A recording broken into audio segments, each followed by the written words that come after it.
বানাবো কাতলা মাছের ঝোল আলু দিয়ে। তার জন্য মাছটাকে ভেজে নেব।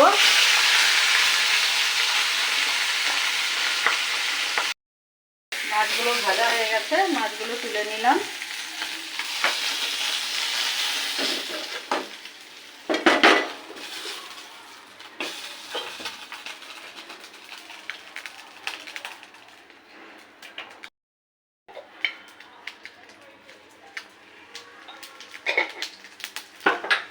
আলুগুলো ছেড়ে দিলাম, আলুগুলো ভেজে নিয়ে যাবে।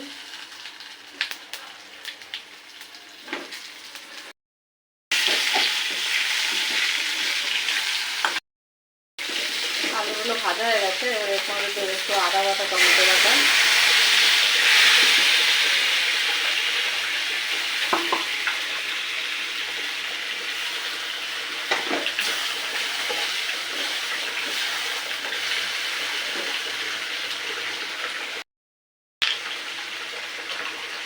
চামচ পাউডার, লঙ্কা পাউডার,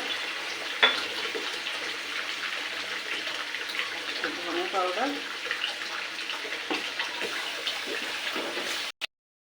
স্বাদ মতো একটু নুন দিই। এতে ভালো করে কষিয়ে নেব।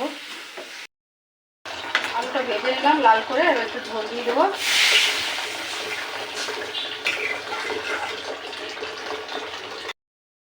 ঝোলটা ফুটে গেছে, এবার মাছগুলোকে দিয়ে দেবো একটা একটা করে।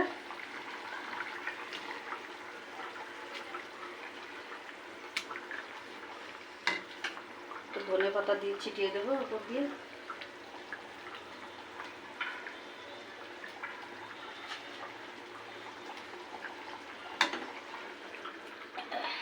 রেডি আমার মাছের ঝোল।